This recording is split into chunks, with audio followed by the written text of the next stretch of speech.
Inside news के नए programme के साथ मैं हूं इब्राहिम राजा। और आज हमारे साथ मौजूद होंगे मारूफ दिफाई तज्जियाकार जनरल अमजद शुएब साहब। और उनसे हम भारत और चीन के दरमियान जो कशीदगी है उसके मुतल्लिक चंद इंतहाई अहम सवालात करेंगे, जिनके जवाबात जानना आम लोगों के लिए बहुत ज़रूरी है। जनरल साहब, बहुत शुक्रिया आपका प्रोग्राम में शिरकत के लिए। सर, ये बताइएगा कि एक तरफ तो इंडिया ये दावा कर रहा है कि लद्दाख में और गलवान जो वादी है वहाँ टेंशन कम हो रही है, कशीदगी कम हो रही है। दूसरी जानिब एक इंटरनेशनल इदारे ने जो सैटेलाइट तस्वीर जारी की हैं, जिनको बीबीसी जैसे इदारे ने भी कवर किया है, उसमें तो नज़र आ रहा है कि चीन जो है वो गलवान वैली में अपने बंकर्स भी बना रहा है, वहाँ पे डिप्लॉयमेंट भी कर रहा है और फौजी साजो सामान भी लेके आ रहा है। तो क्या इसका मतलब ये है कि चीन उस इलाके में कोई बड़ी जंग की तैयारी कर रहा है और ये जो झड़प हुई है ये अब किसी बड़ी जंग में भी तब्दील हो सकती है? बिस्मिल्लाहिर्रहमानिर्रहीम। देखिए, मैं नहीं समझता कि कोई जंग है। चीन एक एहतियाती तदाबीर कर रहा होगा और उनका अपना एक जाती तजर्बा है इंडिया के बारे में। ये धोखाधही भी करते हैं और झूठ भी बहुत बोलते हैं इंडियन साइड जो है। मैं इसको इस तरह देखता हूँ, आपके सामने जो इंडिया ने सिनेरियो पेश किया वो उन्होंने ये कहा कि चीनी हमारे इलाके में घुस आए थे और फिर हमने उनको कहा जाने के लिए तो उन्होंने मारा, हमें वो जाने नहीं दी, वो उन्होंने जगह खाली नहीं की। लिहाजा उनके यानी इनिशियली जो इंडिया ने कहा, उनके कहने के मुताबिक चाइना आज उस इलाके पे काबिज है जिसको वो समझते हैं कि एलएसी के ऊपर ये भारत का हिस्सा था। अब आप दूसरा बयान दे लीजिए उनका।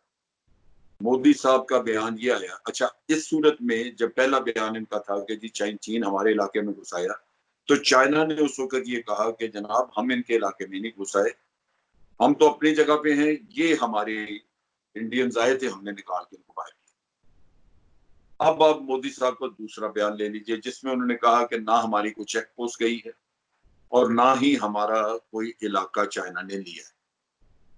ये जो स्टेटमेंट है ये चाइना की स्टेटमेंट से मुताबिकत रखती है कि इंडियंस हमारे इलाके में आए थे और हमने उनको निकाल दिया। मैं इस स्टेटमेंट को दुरुस्त समझता हूं। मैं समझता हूं कि पहले भारत झूठ बोल रहा था।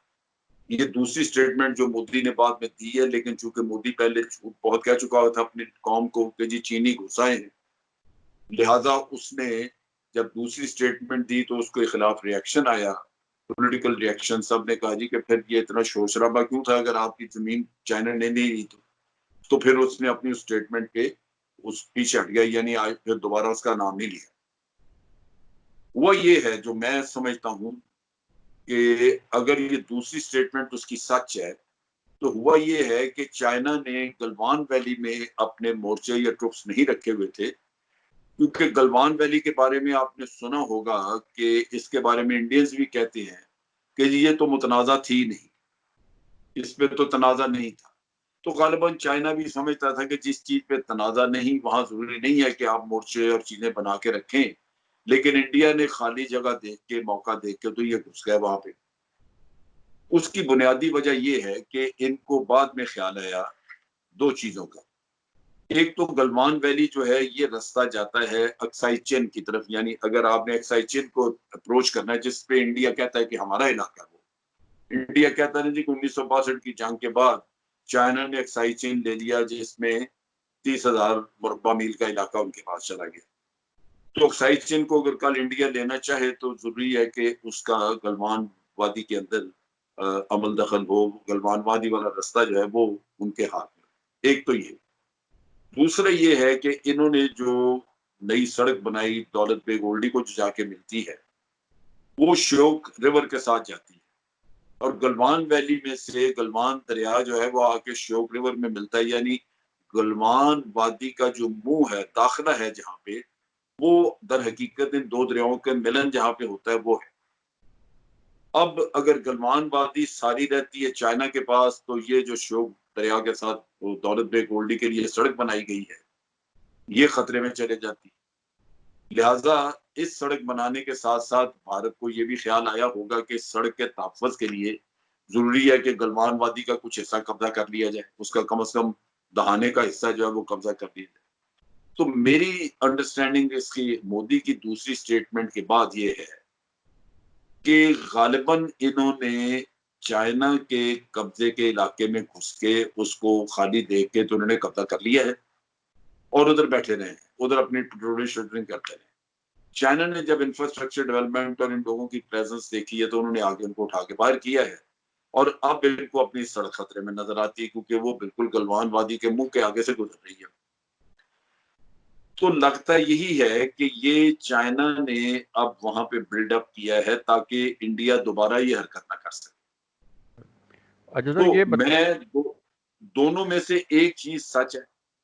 अगर ये सच है कि जनाब चाइना ने कोई उनका नया इलाका नहीं लिया जो मोदी ने कहा, तो इसका मतलब है कि पहले इंडिया काबज हो गया था चाइना के इलाके के ऊपर जो उन्होंने निकाल के बाहर किया इनको। और अगर ये मैं पहले वाली बात मान लूं कि जो इंडिया कह रहा है कि जनाब हमारा इलाका था गलवान वादी और वहां से इन्होंने निकाला, तो वो मैं वैसे भी मानता नहीं, इसलिए कि वो लॉजिकल लगता नहीं।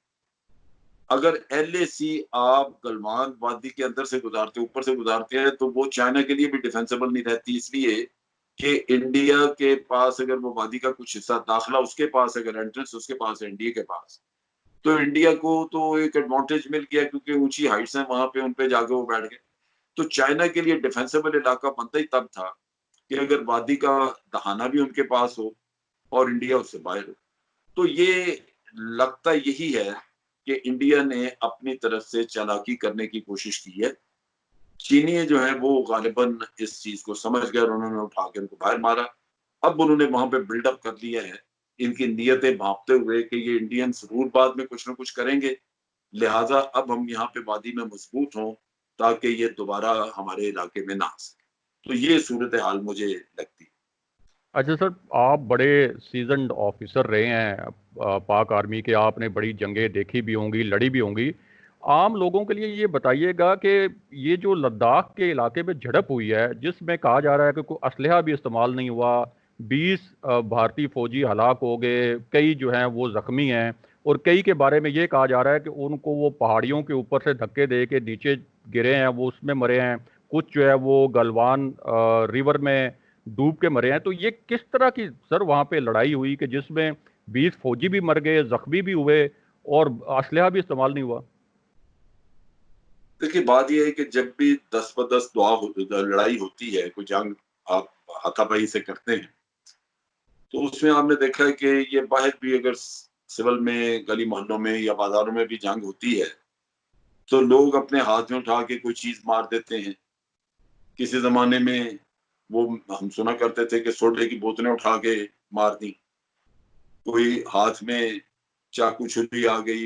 ये इशू तो है कि ये चुनाचे चाइना ने जब इनसे एक एग्रीमेंट किया हुआ था कि हम फायर आर्म्स नहीं इस्तेमाल करेंगे, हथियार इस्तेमाल नहीं करेंगे, तो दोनों जानब से डंडे, लाठियां या लाठियों के ऊपर लगे हुए कील या इस तरह की कोई वो खारदार तार चढ़ा के रखी हुई, उसको जितना भी लीथल बना सकते थे इन्होंने बना के रखा हुआ था। इंडियंस भी कुछ ना कुछ इस तरह की चीजें लेके जाते थे और चाइनीज ने भी रखी हुई थी। नतीजा ये हुआ कि चाइना ने गालबन ज्यादा लीथल थे उनके डंडे, उनके ऊपर तार वार चढ़ी हुई थी या लोहे के कील लगे हुए थे, लेकिन फायर आर्म्स नहीं थे। लिहाजा वो जब ये इनकी जंग हुई तो वो जिसके पास लंबी लाठी और जिसके लाठी के ऊपर ज्यादा कील थे वो मोस्ट प्रोबेबली दूसरे को ज्यादा नुकसान पहुंचा गया। तो इस लिहाज से ये लड़ाई जो थी वो ठीक है कि गोलियां नहीं चली लेकिन लीथल थी। उसमें जो आपने जिस तरह कोई खंजर इस्तेमाल कर ले, और खंजर आप कहने को कह सकते हैं कि जनाब गोली नहीं चली लेकिन खंजर से तो वो आदमी मरेगा, तो वो काम उन्होंने किया, उससे मारे गए। अच्छा, अब इसमें भी भारत ने झूठ बोला। भारत ने इसमें दो झूठ बोले। तो आप अगर भारत का सारा रवैया देखें ना, जब से मोदी आया है हुकूमत में, तो इसने 100% नहीं 200% झूठ बोले हैं। इसने अपनी कौम को कहा पाकिस्तान के खिलाफ कि हमने सर्जिकल स्ट्राइक की है, और ये बड़ा एक बड़ी अजीबो गरीब बल्कि ज्यादा बड़ी हैरान कुन बात है कि इसके झूठ में, जब मोदी झूठ बोलता है तो आर्मी और मीडिया दोनों झूठ में बराबर के शरीक होते हैं, वरना झूठ अवाम में शायद इतना आसानी से ना माना जाए। कुछ तो वैसे भारत के अवाम जो है वो पाकिस्तान के खिलाफ अगर कोई बात कर दें या भारत की दिलेरी बहादुरी और उसकी मात धाड़की को बात करें तो वहां के लोग बड़ी जल्दी उसको यकीन कर लेते हैं। लेकिन जब आपकी फौज भी वही कुछ कहे, जब आपका मीडिया भी यही कुछ कहे क्योंकि आप सपोर्ट करना चाहते हैं एक पॉलिटिकल सिस्टम को, तो आप देखेंगे कि आप वहां के अवाम बड़ी जल्दी यकीन करते हैं। इनकी आर्मी ने एक झूठ घड़ा कि जनाब हमने सर्जिकल स्ट्राइक की, उसमें गवर्नमेंट ऑन बोर्ड थी। इनकी आर्मी ने घड़ा कि हम जाके 350 लोग मार आए हैं वहां पे बालाकोट में, इनकी गवर्नमेंट ऑन बोर्ड थी, इनकी फौज ऑन बोर्ड थी और मीडिया था साथ, वो चीजें। और यहाँ भी इन्होंने यही किया कि पहला झूठ बोला कि हमने 40 चाइनीज मार दिए, और चाइनीज के कोई 40 मारने का कहीं कोई जिक्र, कोई सबूत, कोई चीज है ही नहीं। लेकिन ये इनके लिए जरूरी था कि अगर हम अपने कहते हैं 20 मरे तो 40 चाइनीज कहेंगे तो अवाम जो है वो मुतमईन हो जाएंगे, वरना तो हुकूमत के ऊपर प्रेशर आएगा कि जनाब बदला ले। तो इन्होंने साथ ही हिसाब चुका दिया, क्योंकि आगे लड़ना नहीं था, इन्होंने साथ ही हिसाब चुका दिया कि जनाब हमने बदला भी साथ ही ले लिया। दूसरा जो झूठ बोला वो ये कि इनके 20 मारे गए। 20 का फिगर जो है वो भी इनके अवाम के लिए बहुत ज्यादा था, लेकिन छुपाया नहीं जा सकता था। लेकिन जो शवाहिद हैं, जो हमें दूसरी तरफ से, चाइना की तरफ से जो कुछ इतलात हैं, वो तादाद 20 से काफी ज्यादा है। लेकिन चाइना ने इसका जिक्र नहीं किया। चाइना जो है वो, आप देखिए कि उनकी पॉलिसीज कितनी मेच्योर किस्म की पॉलिसी। चाइनीज ने कहा कि जी जो इंडिया ने फिगर कोट किया है हम उसको डिस्प्यूट नहीं करना चाहते, उसको हम रिफ्यूट नहीं करना चाहते और हम उस पर कोई कमेंट नहीं करेंगे। और उन्होंने रीजन दिया कि हम नहीं चाहते कि हुकूमत के लिए वहां मुश्किलात पैदा हो, क्योंकि उनके यहाँ बड़ी जल्दी हिंदू नेशनलिज्म जो है वो हुकूमत के ऊपर, अवाम के ऊपर, उनकी पॉलिसी और उनके मीडिया के ऊपर गालिब आ जाता है। यानी अगर ये कह दिया जाता, मिसाल के तौर पे अगर इनके वहां पे 100 लोग मारे गए हैं और अगर वहां पे कह दिया जाता कि जी 100 को मार दिया है, तो आप सोचिए कि 20 के ऊपर इतना कोराम है, तो 100 के ऊपर हुकूमत के लिए बड़ी, यानी इंडियन गवर्नमेंट के लिए एक मजबूरी बन जाती कि आप कुछ तो करके दिखाओ। तो चाइनीज ने अमन रखने के लिए और इंडियन हुकूमत के ऊपर प्रेशर कम आने के लिए उन्होंने एक्चुअल फिगर जो है वो नहीं बताए, और ये भी उन्होंने करके नहीं बताया कि हमारा कोई मरा या नहीं मरा। ये उन्होंने कहा अपनी, जो उनका उनका ग्लोबल टाइम्स है, उनका एक मैगजीन या अखबार जिस जिस जो तकरीबन गवर्नमेंट का माउथ पीस कहा जाता है, उसमें उन्होंने बड़ा वाज़ेह कहा कि देखिए हमारी पॉलिसी ये है कि हम ना तो इंडियन गवर्नमेंट के लिए कोई मसाइल पैदा करना चाहते हैं और ना ही हम चाहते हैं कि वहां पे हिंदू नेशनलिज्म इतना बढ़ जाए कि वो कौम पागल हो जाए। बिल्कुल